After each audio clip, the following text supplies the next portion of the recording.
श्री राम जय राम जय जय राम, श्री राम जय राम जय जय राम, श्री राम जय राम जय जय राम, श्री राम जय राम जय जय राम, श्री राम जय राम जय जय राम, श्री राम जय राम जय जय राम, श्री राम जय राम जय जय राम, श्री राम जय राम जय जय राम, श्री राम जय राम जय जय राम, श्री राम जय राम जय जय राम।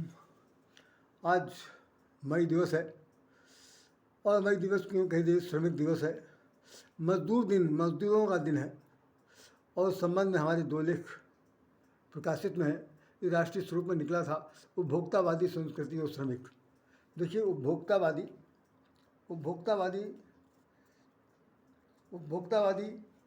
संस्कृति और श्रमिक, इसमें लिखा हुआ है कि श्रमिक दिवस पर विशेष, और ऊपर में नाम लिखा है राधे श्याम राधे, आप बहुत गौर से देख सकते हैं। ये 25 जून 2008 को संभवतः छपा था। और इसके बाद ये निकला हुआ है श्रमिक और उसके श्रम का मूल्यांकन। ये स्वतंत्र भारत में छपा है, श्रमिक और उसके श्रम का मूल्यांकन। इसमें भी मेरे ख्याल से आप देखेंगे कि मेरा नाम कहीं पर है। ये 1 मई 2004 को छपा है, 1 मई 2004 को छपा और वो 8 में छपा। लेकिन दोनों में बड़ा डिफरेंस है कि एक में उपभोक्तावादी संस्कृति और श्रमिक, दूसरे में लिखा हुआ श्रमिक और उसके श्रम का मूल्यांकन। ये इसी विषय पर हम आप 2 शब्द बोलना चाहेंगे, तो बड़ी कृपा होगी आप सब लोग उस पर ध्यान से सुन। जय श्री राम। आज श्रमिक दिवस है। श्रमिकों के दिन का बहुत बड़ा मूल्यांकन है। पूरे विश्व में आज श्रमिक दिवस मनाया जा रहा है। कार्ल मार्क्स जैसे महान समाजशास्त्री और शिक्षा शास्त्री भी कह सकते हैं, और साथ साथ ये है कि वो अर्थशास्त्री थे, जिन्होंने एक बहुत बड़ा मुहिम चलाया अपने कार्यकाल में। और ऐसा कहा जाता है कि पूरे 200 वर्ष तक इस पर एक महायुद्ध हुआ, जिसमें पूंजीपतियों में और मालिकानों के बीच में जो एक आधिपत्य था, श्रमिकों के प्रति जो उनका एक दोहन था, श्रमिकों के अस्तित्व को लेकर के जो एक प्रकार की बहुत बड़ी रस्साकसी थी, उस पर उन्होंने बहुत जोर डाला। और उनके लिए सारे जितने भी श्रमिक थे, उन श्रमिकों के लिए पूरे विश्व में एक दिवस निर्धारित कर दिया कि कम से कम आज के दिन वो 364 दिन यदि काम करते हैं तो एक दिन उनका विश्राम दिवस होना चाहिए। उनके लिए जन्मदिन भी मनाया जाना चाहिए। उनको अपने जीवन के महत्व को समझने का उन्हें अवसर मिलना चाहिए। केवल वो रात दिन काम करते रहें, रात दिन काम करते करते एक दिन ऐसी स्थिति आ जाती है कि वो आदमी काम करते करते, होता नहीं कि जैसे किसी के गधे के ऊपर इतना ज़्यादा बोझ ला दीजिए कि एकदम भस्म से बैठ जाए, तो फिर वो गधा बोझ झोरा, ऐसे श्रमिकों की स्थिति हो जाती है। अब तो बहुत परिवर्तन आ चुका है कि कम से कम हमारे यहाँ जो सरकारी कार्यालयों में जो अधिकारी लोग आदेश जारी करते हैं, उस पर भी लिखा रहता है सरकारी सेवक, और नौकरशाही एक तरफ लिखा रहता। नौकरशाही एक तरफ लिखी रहती है, दूसरी तरफ यह नौकरशाही तो व्यवहारिक गत है, और लेकिन कागजों पर जो आदेश जारी होता है उस पर सरकारी सेवक लिखा जाता। तो हमने इस बात को महसूस किया अपने कार्यकाल में कि सरकारी सेवक जब वो हैं, हम लोग कर्मचारी हैं, तो सेवक और कर्मचारी में अंतर क्या है? भाई हर प्रकार के दिए हुए कर्म को करने का जो आचरण है, आचरण करने वाला, कर्म को करने का आचरण करने वाले को चारी कहते हैं। कर्मचारी, अधिकारी, तो उसी से अधिकारी बना, जिसको अधिकार दिया गया उसको अधिकारी बन गया। लेकिन वो तो कर्म तो वो भी कर रहा है। तो कर्म को करते समय यदि उसके जीवन में किसी प्रकार की कोई उपलब्धि हो सकती है, उस उपलब्धि में कोई बाधक बन सकता है, तो क्या बाधक बन सकता है? आदमी का नौकरशाही, व्यक्ति विशेष की एकाधिकारता, उसकी मोनोपोली, वो उसको जीने नहीं देना चाहता। और ऐसी स्थिति में जाता है कि मजदूर रह जाता है। और मजदूर के जीवन में उसकी मजदूरी के लिए सबसे बड़ा, अगर उसका पापी पेट सामने ना आए, उसके नन्हे मुन्ने बच्चे सामने अगर ना आए, उसकी पत्नी सामने ना आए, तो निश्चित रूप से वो उसका जीवन, तो समझिए कि वो किसके लिए काम कर रहा है। काम करते करते अपना जीवन नष्ट कर देता है। लेकिन काम लेने वाले लोगों को मिलता है, जैसे होता नहीं कि भाई मुर्गा मर गया, खाने वाले को स्वाद नहीं मिला। नतीजा यह है कि इसी तरह उसकी ज़िंदगी ख़त्म हो गई, और कहने वालों ने कुछ भी नहीं कहा कि भाई इस आदमी ने तो काम, ठीक है भाई काम तो करना ही था, काम तो करना था। काम का मूल्यांकन किसने किया? जितना पैसा देते हैं उससे चौगुना काम लेते हैं। जितना पैसा देते हैं उसका अधिक से अधिक काम लेने का जो क्रम है, ये दोहन, ये प्रवृत्ति आज तो नहीं, अनंत काल से चली आ रही है। मैंने इस बात को महसूस किया, कम से कम इतिहास हमने जब उसका देखा श्रमिकों का, जिसमें हमने लिखा है उपभोक्तावादी संस्कृति और साथ साथ हमारे श्रमिकों का मूल्यांकन, इस पर हमने फिर मैंने अपने कलम चलाई। आपको जानकर आश्चर्य होता होगा कि कोई ऐसा टॉपिक नहीं है जिस पर हमने अपनी बात ना कही हो, सब कुछ लिखने की कोशिश की। तो प्राय होता क्या है कि जब श्रमिक किसी यहाँ काम करने के लिए जाता है तो सबसे पहले उससे लोग पूछते हैं कितना लोग। अगर उसने मुँह मांगा दाम बता दिया, उसने कहा भाई इतना नहीं दे सकता, तो कितना दिया जा सकता, हम जितना देंगे उतना लेना पड़ेगा। अच्छा हाँ जी हजूर, जैसा जो आप कहेंगे वैसा हम करेंगे। तो जी हजूर कहते ही उसका तो पवारा हो गया, और काम जो है उसके मनमाफी किया जाएगा, पैसा भी उसके मनमाफी आपको मिलेगा।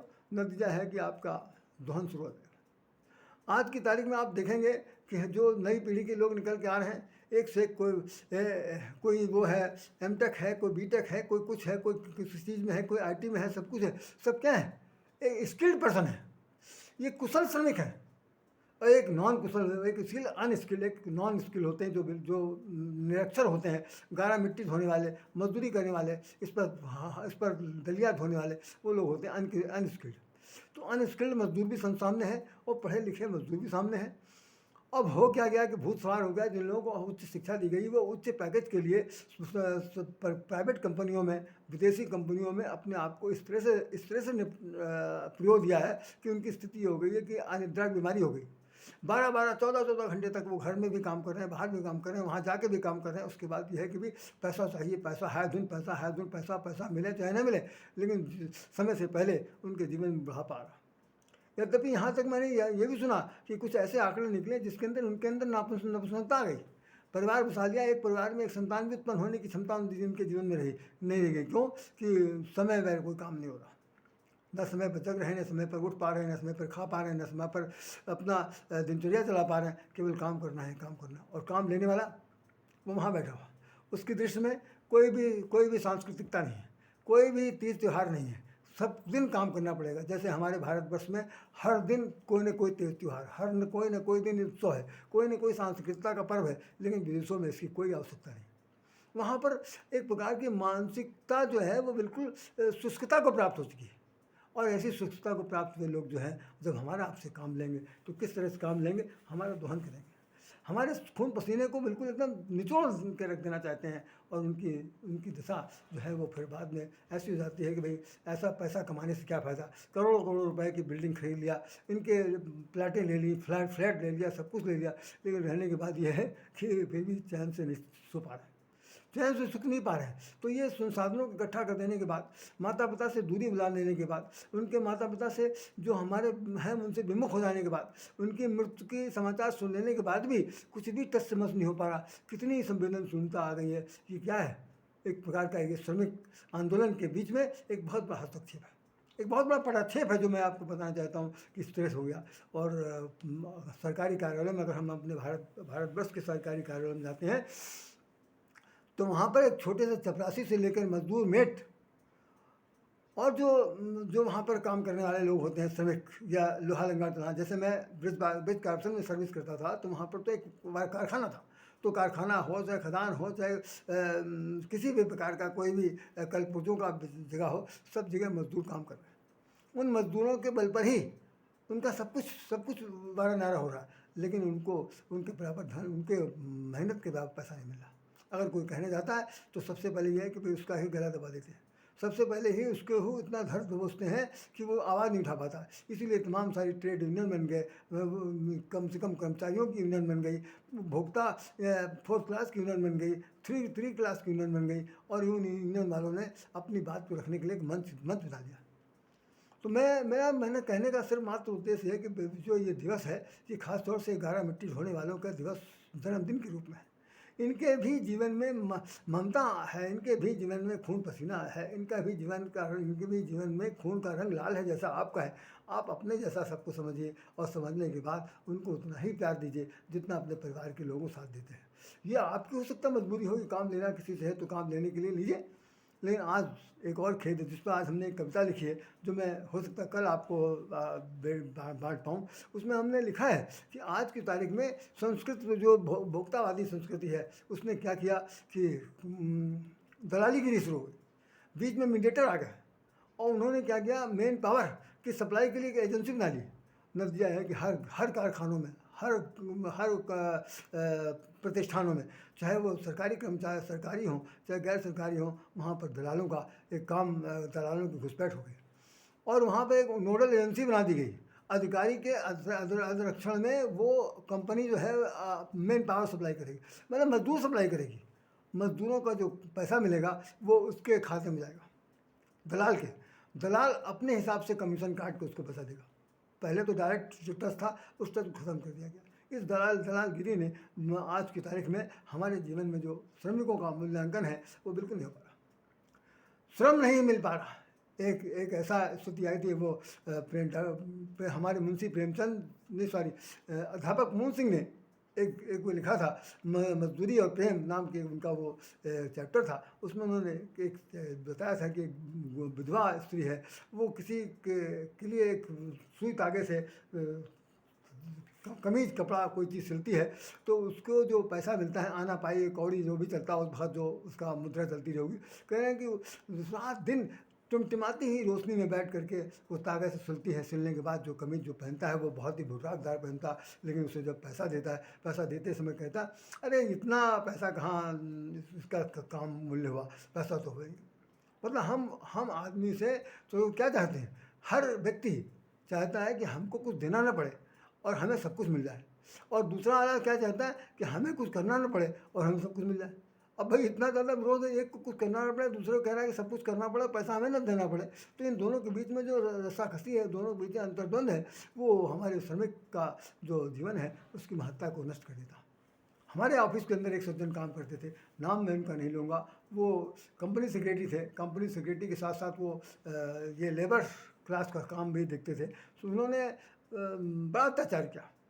उनके शासनकाल में मजदूरों को बहुत ज़्यादा तकलीफ हुई। ट्रांसफ़र पोस्टिंग को लेकर के हो, चाहे किसी के बोनस को लेकर हो, चाहे पैसे इंक्रीमेंट बढ़ाने की बातचीत हो, यहाँ से वहाँ कुछ कोई भी ऐसी चीज़ हो जिसके लिए लेकर कर उनके कमरे में कोई चैम्बर पहुँचाता था, तो पहली चीज़ तो जैसा नाम है उनका, उस नाम के अनुसार वो उसके ऊपर एकदम ऐसे इस तरह से अटैक करते थे जैसे कोई भूखा सिंह अभी खा जाएगा। लेकिन भाई एक आध बार मेरा चांस पड़ा उनके पास जाने का, और हमने वहाँ देखा कि एक मजदूर आदमी जो है वो बिलबिला रहा था और रो रहा था कि साहब आपने हमारा ट्रांसफ़र कर दिया, हमारे बच्चे जो है बीमार हैं, उनको डिहाइड्रेशन हो गया है और वो अस्पताल में भर्ती हैं, हमारा जो है ट्रांसफ़र फाइल रोक दीजिए अभी। नहीं, उन्होंने कहा खबरदार, काम करना हो करो, नहीं तो नौकरी छोड़ दो, भाग जाओ। वो आदमी जो है रोता हुआ, चोर बिल्कुल एकदम बिलबिलाता हुआ, मैं आपसे किस तरह कहूँ कैसे भाग के चला गया। तो ये ज़रा सा अच्छी बात नहीं है। पूरे देश के कोने कोने में हम बता सकते हैं आपको कि मज़दूरों की बड़ी दुर्दशा है। मज़दूरों को ये बात अलग है कि पहले वो फिर भी ठीक ठाक जी लेते थे, आज उनको जीने के लिए ये जो दलालगिरी शुरू हो गई है, उस दलालगिरी में उनको पैसा नहीं मिल पा रहा, बल्कि वो एक प्रकार के एक नारे से बने हुए ट्रकों में लद करके जा रहे हैं और वहाँ पर मेन पावर दी जा रही। अभी तो हाल में कहीं निकला था, हाल में उसको व्यंग्यात्मक रूप में समझिए। कोरोना काल में एक अस्पताल वाले ने क्या किया कि भाई अपने रजिस्ट्रेशन को कंप्लीट कराने के लिए 80 से ज़्यादा, बल्कि 100 से अधिक लेबरों की डिमांड की और लेबर सप्लाई कर दी गई। उन लेबरों को उसने बेड दे दिया और बेड पर इंजेक्शन लगा दिया, जिसके आधार पर वो लोग जो बीमार नहीं थे बीमार हो गए, और ये दिखा दिया गया कि यहाँ पर कोरोना काल में इनका इलाज हो रहा है। तो उनको रजिस्ट्रेशन दे दिया। जो बहुत उसमें से एक निकल के भागा जो मजदूर था, वो जाकर उसने शिकायत कर दी कि हमको उल्टी दस्त हो रहा है और हमको ऐसा इंजेक्शन लगा दिया गया ये वो। तो भाई जिस वक्त जांच हुई तो पता चला कि जितने भी लोग थे दलाल लेकर आए थे और दलालों ने उनसे अस्पताल वालों से पैसा खा लिया था, सिर्फ इसलिए कि भाई इनका रजिस्ट्रेशन रिन्यूअल हो जाए और साथ साथ ये अस्पताल फिर से जारी हो जाए। कितनी अमानवीयता है। अब इसमें कार्ल मार्क्स बेचारे क्या कर सकते हैं, कार्ल मार्क्स कुछ नहीं कर सकते हैं। ये सब करने के लिए ये महीना महसूस करना पड़ेगा कि तुम भी मजदूर हो, हम भी मजदूर हैं, हम भी सेवक हैं, तुम भी सेवक हो, तुम्हारे अंदर भी जान है, हमारे अंदर भी जान है। अरे भाई ठीक है, पद और कद के हिसाब से पैसा मिल रहा, लेकिन पैसा जितना भी मिल रहा वो किसके लिए मिला? अरे सिर्फ एक रोटी के लिए, सिर्फ एक रोटी के लिए, एक नमक रोटी के लिए, उसके लिए इतना जंजाल। तो महसूस करना पड़ेगा कि भाई ये मत न कहिए कि सब दिन एक सुजात। हर आदमी के जीवन में ऐसी समस्या आ सकती है कि पैसा धरा रह जाएगा और आदमी को बांध करके बाकायदा जला दिया जाएगा और वो फूंक तमाशा हो जाएगा।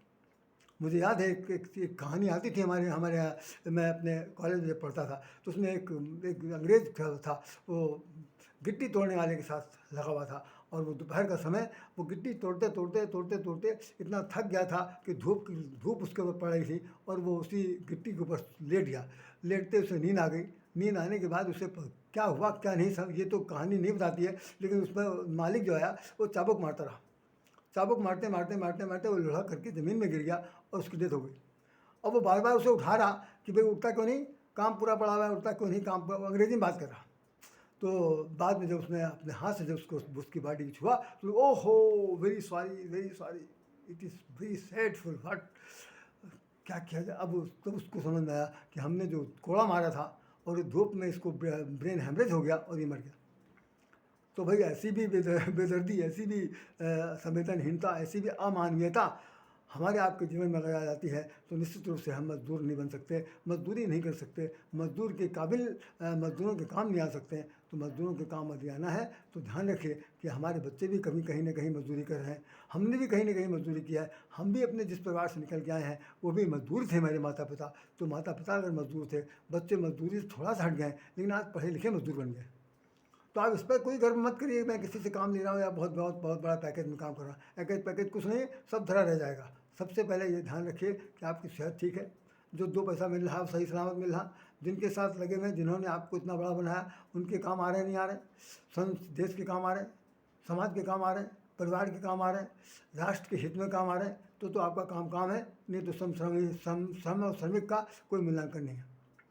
इन्हीं शब्दों के साथ मैं समझता हूँ राय श्याम राधे आपको हृदय से नमन करता है और प्रार्थना करता है कि भाई मजदूर की मजदूरी का पूरा पूरा मूल्यांकन होना चाहिए। कभी किसी को सताओ नहीं, होता नहीं कि निर्बल को न सताइए, निर्बल को न सताइए, जाकी लंबी हाय, मुए खाल की धौंक से लोह भस्म हो जाए।